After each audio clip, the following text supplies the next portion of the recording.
अस्सलाम वालेकुम everyone and welcome back to my YouTube channel. उम्मीद करती हूँ कि आप तमाम स्टूडेंट्स खैरियत से होंगे। जिस तरह कि आपको आइडिया है कि हमने CSS 21 की final term lecture series start की है और आज इंशाल्लाह हमारा फ़ाइनल टर्म का सिलेबस जो है वो ख़त्म हो जाएगा, क्योंकि आज हम वीक नंबर 15 को डिस्कस करने वाले हैं, जिसमें हमारे पास टॉपिक है मैप रिड्यूस।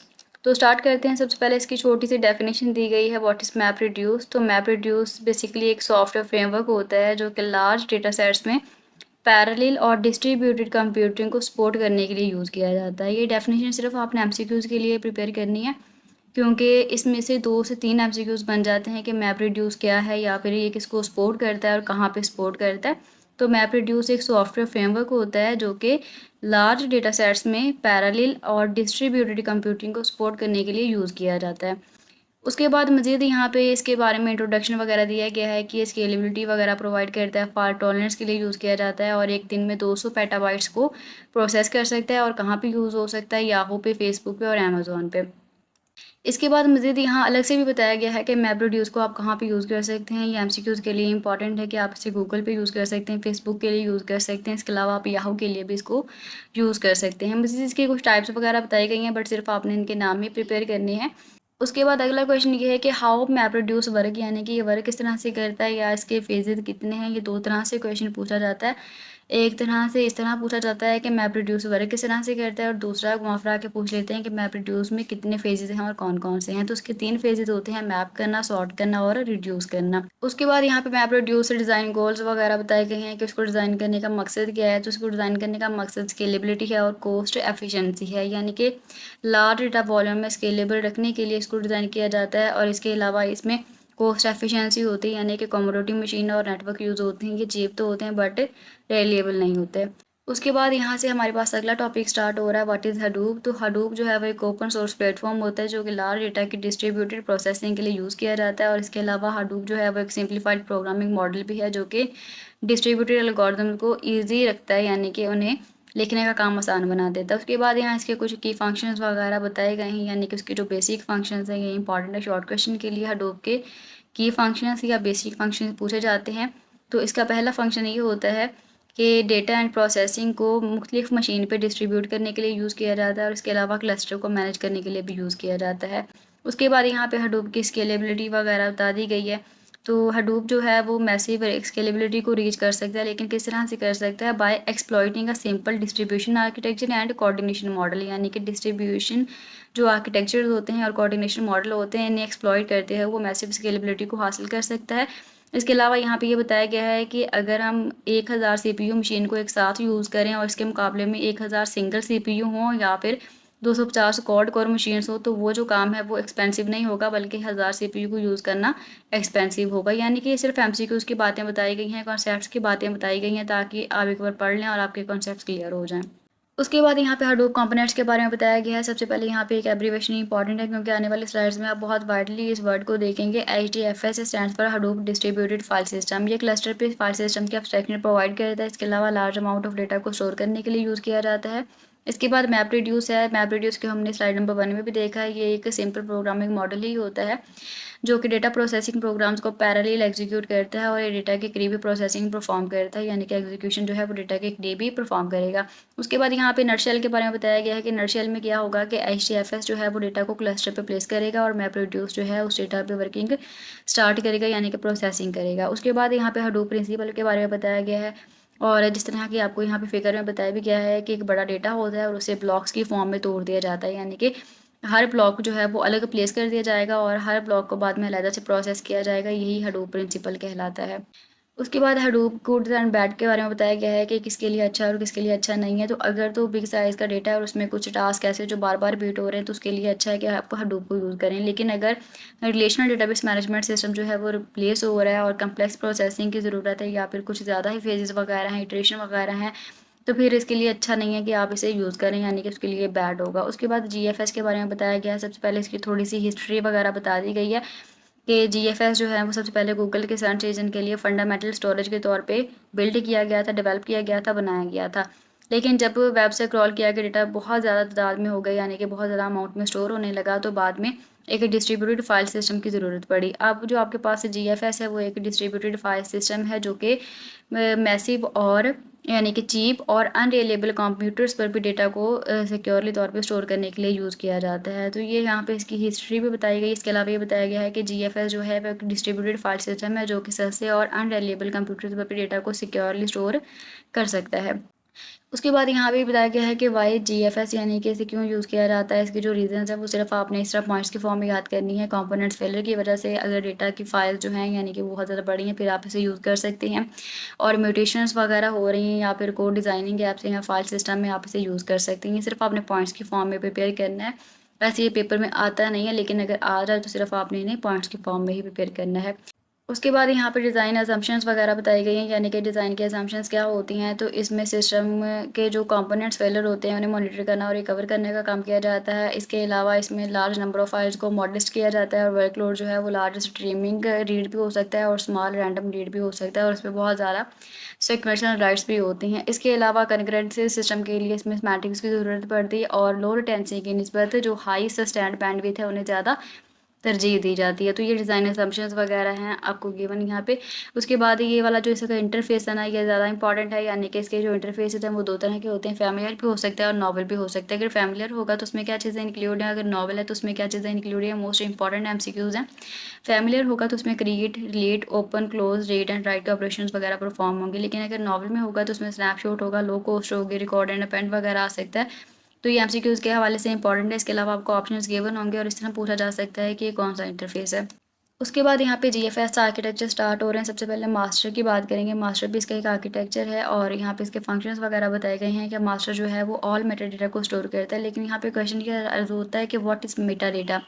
तो यहाँ पे जो चीज़ें मैंने हाईलाइट की हैं, नेम स्पेस है, एक्सेस कंट्रोल इन्फॉर्मेशन है, चंक लोकेशन है, लीज मैनेजमेंट है, ये तमाम चीज़ें मेटा डेटा कहलाती हैं। इसके अलावा हार्ट बीट्स के लिए यूज़ किया जाता है और ये एक मास्टर होता है इसमें, जिसमें ग्लोबल नॉलेज होता है और ये बेटर प्लेसमेंट या फिर एप्लीकेशन वगैरह को अलाउ करता है। उसके बाद यहाँ पे चंक सर्वर के बारे में बताया गया है। ये ऑल टाइप्स ऑफ फाइल को स्टोर करने के लिए यूज़ किया जाता है। इसमें जो फाइल का साइज़ होता है वो फिक्स होता है, यानी कि 64 MB हो सकता है या फिर 64 बिट यूनिक हैंडल हो सकता है, और ट्रिपल रिडंडेंसी वगैरह को भी ये मैनेज करता है। तो हमने यहाँ पे दो तरह के आर्किटेक्चर देखे हैं। अब यहाँ हम देखेंगे कि मास्टर जो है वो मेटा डेटा को किस तरह से मैनेज कर सकता है। मास्टर जो है वो 3 तरह के टाइप्स को मैनेज करेगा, जिसमें file and chunk name space होते हैं। इसके अलावा चंक से जो फाइल्स मिलती हैं उन्हें मैप करना और चंक रेप्लिकास के लोकेशन वगैरह को मैनेज करना, आइडेंटिफाई करना मास्टर का काम होता है। उसके बाद यहाँ पे मास्टर के बारे में दोबारा बताया गया है, यानी कि इसके ऑपरेशंस वगैरह बताए गए हैं कि रेप्लिका को प्लेसमेंट करता है। रेप्लिका का मतलब क्या होता है कि वो डेटा जो आप रिप्लेस करते हैं, यानी कि रेप्लिकेशन का मतलब होता है कि डेटा की कॉपीज़ बना के उन्हें डिफरेंट सर्वर्स पे स्टोर कर लेना। क्योंकि हमने कुछ लास्ट स्लाइड्स में, अपने लास्ट लेक्चर्स में देखा था रेप्लिकेशन का मतलब कि डेटा होता है उसकी मुख्तलिफ कॉपीज़ बना के उन्हें डिफरेंट सर्वर पे स्टोर कर दिया जाता है ताकि उसकी अवेलेबिलिटी जो है वो हाई हो सके, आप कहीं से भी डेटा को एक्सेस कर सकें, उसे डाउनलोड कर सकें। तो रेप्लिका की प्लेसमेंट के लिए यूज़ किया जाता है, न्यू चंक और रेप्लिका क्रिएशन के लिए यूज़ कर सकते हैं। उसके अलावा लोड को बैलेंस करने के लिए और अनयूज्ड स्टोरेज जो है उन्हें रिक्लेम करने के लिए आप यूज़ कर सकते हैं। यहाँ पे मास्टर के कुछ ऑपरेशंस आपको गिवन है। उसके बाद यहाँ पे कंसिस्टेंसी मॉडल के बारे में बताया गया है कि इसमें जितने भी फाइल नेम स्पेस होते हैं, यानी कि नेम स्पेस की म्यूटेशंस होती हैं, वो एटॉमिक होती हैं। इसके अलावा जो फाइल रीजन का स्टेटस होता है वो कंसिस्टेंट हो सकता है, डिफाइंड हो सकता है, अनडिफाइंड हो सकता है और इनकंसिस्टेंट भी हो सकता है। यानी कि 4 तरह के स्टेटस इसके फाइल रीजन में हो सकते हैं। ये स्लाइड सिर्फ आपने एमसीक्यूज़ के लिए ही प्रिपेयर करनी है। उसके बाद यहाँ पे लीजेस एंड म्यूटेशन ऑर्डर के बारे में बताया गया है। ये स्लाइड भी सिर्फ एमसीक्यूज़ के लिए इंपॉर्टेंट है, यानी कुछ कॉन्सेप्ट्स वगैरह इसमें बताए गए हैं कि मास्टर जो है वो लीजेस को क्यों यूज़ करता है। तो मास्टर जो है वो लीजेस को इसलिए यूज़ करता है ताकि जो रेप्लिकास होते हैं उनके दरमियान जो कंसिस्टेंट म्यूटेशन है उन्हें मेंटेन कर सके। इसके अलावा जो प्राइमरी है वो एक चंक सर्वर होता है जो कि चंक लीज को ग्रांट करने के लिए यूज़ कर किया जाता है। इसके अलावा जितने भी बाकी अदर आपके पास रेप्लिकाज होते हैं वो स्कैंट्रीज कहलाते हैं, और प्राइमरी जो है वो म्यूटेशन के दरमियान म्यूटेशन ऑर्डर को डिफाइन करने के लिए यूज़ किया जाता है, और जितने भी स्कैंट्रीज होते हैं वो तमाम के तमाम इस ऑर्डर को फॉलो करते हैं। उसके बाद यहाँ पे right control and data flow के बारे में बताया गया है कि जो म्यूटेशन ऑर्डर होता है वो रेप्लिकाज को आइडेंटिकल करता है, यानी कि आइडेंटिफाई करने के लिए यूज़ किया जाता है, और इसमें जो फाइल रीजन है वो मिंगल्ड फ्रेगमेंट्स रख सकते हैं, मतलब कि जो क्लाइंट्स का डेटा है वो आपस में मिक्स हो सकता है। इसलिए हम कह सकते हैं कि जो हमारे पास GFS right control and data flow है ये कॉन्सिस्टेंट है, बट ये अनडिफाइंड है क्योंकि इसमें डेटा के मिक्सअप होने का खतरा होता है। उसके बाद यहाँ पे इसकी लिमिटेशंस वगैरह बताई गई हैं, यानी कि जो जीएफएस है वो लिमिट में होता है, कस्टम डिज़ाइन होता है। इसके अलावा ये सिर्फ स्पेसिफिक इन्वायरमेंट में ही आप इसे यूज़ कर सकते हैं और इसकी जो सिक्योरिटी वो भी लिमिटेड होती है। तो ये जीएफएस के कुछ लिमिटेशंस वगैरह यहाँ पे बताई गई हैं। उसके बाद यहाँ पे एचडीएफएस के बेसिक फीचर बताए गए हैं। ये मोस्ट इंपॉर्टेंट शॉर्टकट क्वेश्चन है कि इसके बेसिक फीचर्स कितने हैं। इन सेम मैसेजेस आपने पॉइंट्स के फॉर्म में लिखना होता है कि फॉल्ट टॉलरेंट के लिए यूज़ किया जाता है, इसमें थ्रूपुट जो है वो हाई होता है। इसके अलावा वो एप्लीकेशंस जिसमें लार्ज डेटासेट्स होते हैं उसके लिए सूटेबल होता है और स्ट्रीमिंग एक्सेस प्रोवाइड करता है फाइल सिस्टम डेटा को, और ये कमोडिटी हार्डवेयर पे बिल्ड कर सकते हैं, यानी कि कमोडिटी हार्डवेयर जो कि चीप होते हैं बट वो रिलायबल नहीं होते। उसके बाद यहाँ इसके बेसिक फीचर्स बताए गए हैं। यहाँ पे सिर्फ आपने एक एब्रीवेशन देखनी है, वॉर्म। वॉर्म का मतलब होता है राइट वंस और रीड मैनी टाइम, यानी कि आप लिखिए कि सिर्फ एक बार, लेकिन आप उसे मल्टीपल टाइम रीड कर सकते हैं, इसे वॉर्म कहते हैं। इसकी फुल फॉर्म जो है वो इंपॉर्टेंट है। उसके बाद यहाँ इसके ब्लॉक्स के बारे में बताया गया है, यानी कि जो फाइल्स होती हैं HDFS में उन्हें आप ब्लॉक साइज़ में डिवाइड कर देते हैं, और हर ब्लॉक साइज़ का जो डिफ़ॉल्ट साइज़ होता है वो 64 मेगाबाइट होता है। तो इसका साइज़ जो है डिफ़ॉल्ट में कितना होगा, ये इंपॉर्टेंट MCQs के लिए। इसके अलावा ये है कि ब्लॉक जो है वो मिनिमम साइज़ ऑफ डेटा को रीड कर सकता है और राइट कर सकता है। इसके अलावा ब्लॉक जो है वो स्टोरेज एंड एप्लीकेशन प्रोसेस को सिंप्लीफाई कर देता है। ये जो स्लाइड है ये इंपॉर्टेंट इसके साइज़ के हवाले से कि HDFS को आप किस में डिवाइड करेंगे, ब्लॉक साइज चंक्स में डिवाइड करेंगे, और हर ब्लॉक का साइज़ कितना होगा, 64 MB, ठीक है, यानी कि 64 मेगाबाइट होगा। उसके बाद यहाँ इसके नोड्स के बारे में बताया गया है। इसमें 2 तरह के नोड यूज़ होते हैं, ये भी मोस्ट इंपॉर्टेंट शॉर्ट क्वेश्चन है। इसमें सबसे पहले है नेम नोड, जिसे आप मास्टर नोड भी बोलते हैं, और डेटा नोड जिसे आप वर्कर नोड भी बोल सकते हैं। इनके दोनों नाम ही आपने प्रिपेयर करने हैं। सबसे पहले यहाँ पे नेम नोड के बारे में बताया गया है कि नेम नोड क्या करेगा कि फाइल सिस्टम नेम स्पेस को मैनेज करेगा, इसके अलावा फाइल्स एंड डायरेक्टरीज वगैरह को मैनेज करेगा। और उसमें 2 तरह के फाइल फॉर्म यूज़ होते हैं, name space, image and edit log. ये MCQs के लिए इंपॉर्टेंट है कि इसमें जो 2 फाइल फॉर्म यूज़ होते हैं वो कौन से हैं। उसके बाद यहाँ पे मज़ीद नेम नोड के बारे में बताया गया है कि नेम नोड जो है वो फाइल सिस्टम मेटाडेटा को उसकी मेमोरी में होल्ड करने के लिए यूज़ किया जाता है, और मेमोरी साइज डिटरमाइन करता है कि नंबर ऑफ़ फाइल्स कितनी है, यानी कि एक फाइल सिस्टम उसमें नंबर ऑफ़ फाइल्स कितनी है। इस चीज़ को डिटरमाइन करने के लिए आप नेम नोड्स की मेमोरी साइज़ को यूज़ करते हैं। लेकिन यहाँ पे क्वेश्चन यह राइज हो रहा है, व्हाट इज़ मेटाडेटा। अब यहाँ पे मेटाडेटा के बारे में भी कुछ बातें बताई गई हैं कि ये लाइब्रेरी कार्ड कैटलॉग्स के एक ट्रेडिशनल कंसेप्ट होता है जिसे हम मेटाडेटा बोलते हैं, और ये फाइल्स के कंटेक्स्ट को और कंटेंट को कैटेगराइज करने और डिस्क्राइब करने के लिए यूज़ किया जाता है, और जो ओरिजिनल डेटा है उसकी यूज़फुलनेस को मैक्सिमाइज़ करने के लिए यूज़ किया जाता है। ये यहाँ पे मेटाडेटा के बारे में आपको कुछ बातें बताई गई हैं।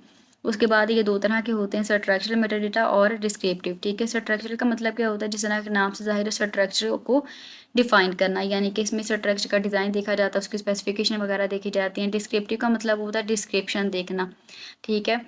तो इसमें इंडिविजुअल इंस्टेंस वगैरह होते हैं जिन पे फोकस किया जाता है। तो ये स्ट्रक्चरल में किस पे फोकस करते हैं, डिस्क्रिप्टिव में किस पे फोकस करते हैं, यहाँ पे ये चीज़ें इंपॉर्टेंट है। उसके बाद यहाँ पे हमारे पास नोड्स की दूसरी टाइप स्टार्ट हो रही है, विच इज डेटा नोड। और डेटा नोड के बारे में हमने देखा था कि एक वर्कर नोड भी कहलाता है, इसलिए इसे फाइल सिस्टम का वर्क हॉर्स भी बोला जाता है, और ये ब्लॉक्स को स्टोर करने और रिट्राइव करने के लिए यूज़ किया जाता है। और जितने भी ब्लॉक्स यहाँ पे स्टोर किए जाएंगे उनकी एक पीरियोडिकली रिपोर्ट बना के नेम नोड को प्रोवाइड कर दी जाएगी। उसके बाद यहाँ पे नेम नोड फेलर के बारे में बताया गया है कि अगर आप नेम नोड यूज़ नहीं करते तो आपका सिस्टम जो है, यानी कि फाइल सिस्टम जो है वो वर्क नहीं करेगा, आप उसे यूज़ नहीं कर सकते, और फाइल सिस्टम में जितनी भी फाइल्स हैं वो लॉस्ट हो सकती हैं। उसके बाद यहाँ पे फेलर प्रिवेंशन के बारे में बताया गया है कि अगर आपने नेम नोड फेलर प्रिवेंट करना है तो आप किस तरह से कर सकते हैं। तो इसके लिए 2 तरीके आपको प्रोवाइड किए गए हैं। पहला ये है कि नेम नोड फाइल बैकअप लें, उसके बाद ये है कि स्कैनरी नेम नोड लाजमी रखें। ये 2 तरीके हैं जिससे आप फेलर से प्रिवेंट कर सकते हैं। उसके बाद यहाँ पे आखिरी स्लाइड के बारे में बताया गया है, जिसमें हडूप जो है उसकी रिलायबिलिटी इन्हांसमेंट के बारे में बताया गया है कि वो 2 तरह से होती है, HDFS फेडरेशन, और दूसरा जो है HA यानी कि हाई अवेलेबिलिटी, ठीक है। यानी कि 2 तरह से आप इसकी रिलायबिलिटी को इन्हांस कर सकते हैं।